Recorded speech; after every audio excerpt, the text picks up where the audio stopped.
I am officially microchipped, baby! Just kidding. So the other day I got my second dose of the COVID vaccine, completing my series, and I just wanted to share with y'all my experience because if you follow me on Instagram, you know by now that I got pretty sick and I was feeling really, really nasty.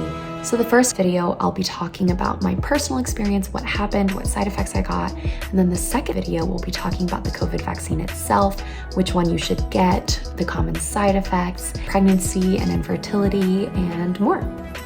Kobu's scared of something. What are you scared of? What are you scared of?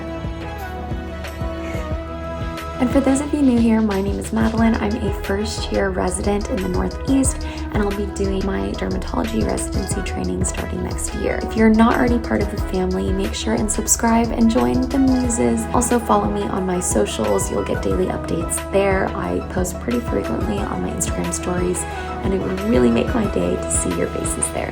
Don't forget to give this video a thumbs up down below. It helps the algorithm help us to help other people and to educate more people.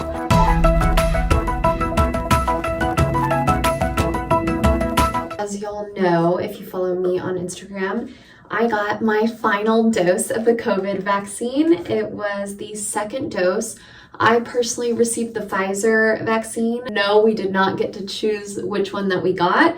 The hospital just decided for us, and I was one of the first people to receive it. So at the time that I got my first dose, the Moderna vaccine hadn't even been approved yet, but it was shortly approved just like a few days after I got my first dose.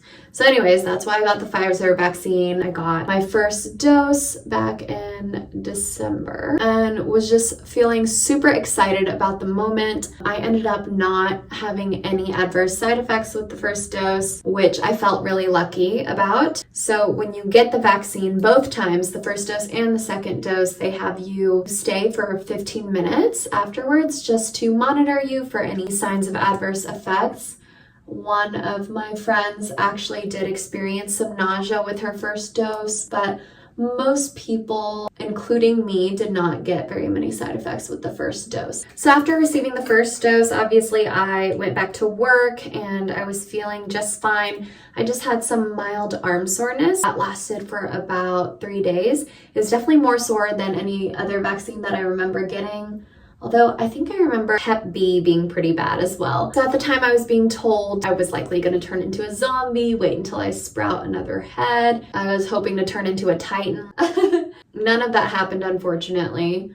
So I ended up going back for my second dose 21 days later. My second dose was a bit of a different story. I went and got it in the morning and then went to clinic afterwards, went to work. Good morning, friends. It's about 6:20 a.m.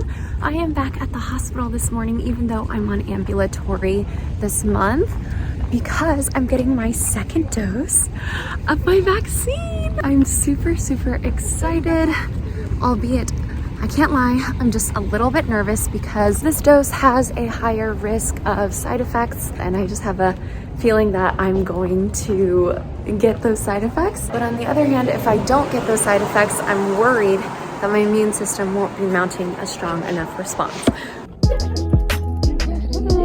What's the rate of side effects with the second dose? Does it happen right away, or? I'm not gonna lie, I'm a big baby with needles.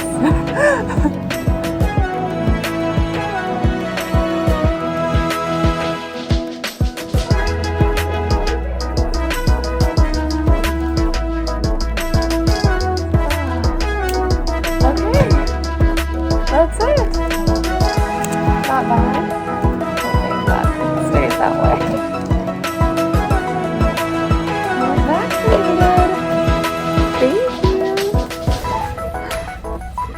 Thank you, you as well. I even got a lollipop. Hello. Hi.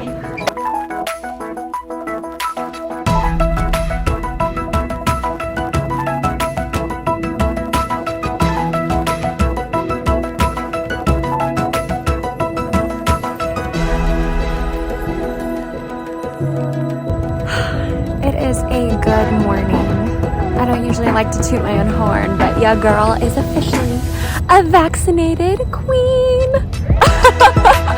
look at this view to start off the day. Start off the week, because it's Monday. Feeling really, really good. And I'm not on nights anymore, so that's definitely something to celebrate.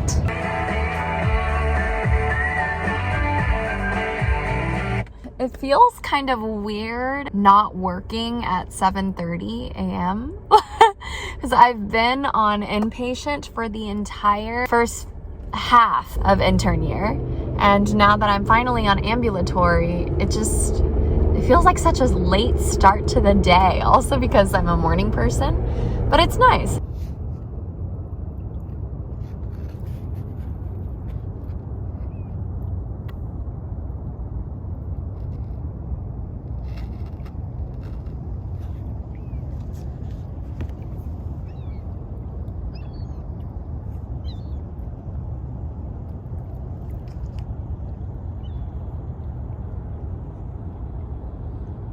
I went to work afterwards. I was doing outpatient clinic.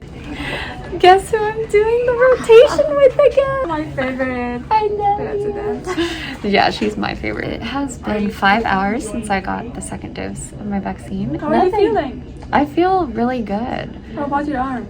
No, actually my arm is less sore than the first dose, yeah. I just felt a little bit foggy that day. I wasn't entirely sure why. It was a Monday, so I was like, oh, it's probably just a Monday. And honestly, that's exactly what it felt like in the first few hours after getting the vaccine. I just felt a little bit foggy, just a little bit slower. It really just felt like I was having some Monday blues, nothing super out of the ordinary. So I started to feel pretty cold towards the end of clinic there. I don't know if it's the beginning signs of some chills associated with the vaccine or if it's just really cold right now because it's winter and because I'm also recovering from having just done a month of nights and getting really poor sleep the whole time, and also switching back to a day schedule, which by the way is awesome. I feel like I haven't seen the sun in so long, like in months.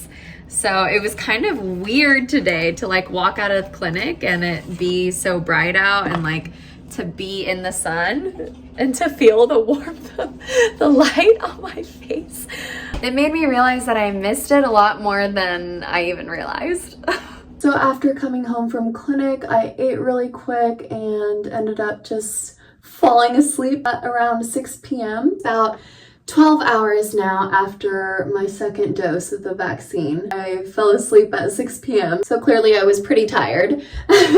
Then around 2 a.m. I woke up with a low-grade fever. It was really low. It was like 100 point something to 101 max. I took a Tylenol, which I honestly should have taken a Tylenol before going to bed, but I forgot, and I'm not huge on taking medications unless I need to. And when I woke up, I was also having pretty diffuse myalgias. I was super tired. Then around 6 a.m., I was popping Tylenol like candy at this point. Jokes, I wasn't. I was just taking more than I normally would. But around 6 a.m., my fever finally broke and I ended up pulling out for the day because even though my fever broke, I was still having pretty bad myalgias. I was really fatigued still. Essentially, I was just in bed sleeping all day. It felt like a really bad hangover. I pretty much just slept the entire day. By the time I woke up around 4 a.m. to 5 a.m. the next morning, my symptoms had pretty much all but resolved. I didn't have myalgias anymore. I was still just a little bit tired and maybe a tiny bit achy, but it was nothing like the day prior. I just felt like I had a long night. I felt good enough to go into work. That day, my brain was just still a little bit foggy, I think just from the fatigue, but nothing like that first day that I got the second dose. So that was pretty much my COVID vaccine experience. Please don't use my vaccine experience to convince you out of getting it. There just simply is no universe, no world, no scenario where getting COVID itself is better than getting the vaccine and even experiencing these symptoms. These symptoms lasted for about 24 hours for me. At most, it goes up to 48 hours, but again, they're transient, which means they go away. So, now that we've talked about my personal experience with the vaccine, I just want to talk with y'all about the COVID vaccine itself, because I know there's a lot of confusion out there, lots of questions. We all have questions, really, and I want to answer all of them for you. No more opinion. The rest of this is going to be based on evidence, backed by research. None of it is opinion-based. None of it is going to be anecdotal. It's purely just going to be the facts gathered from reputable resources such as randomized controlled trials and experts that are way smarter than me because they dedicated their entire lives to this field and verified health agencies.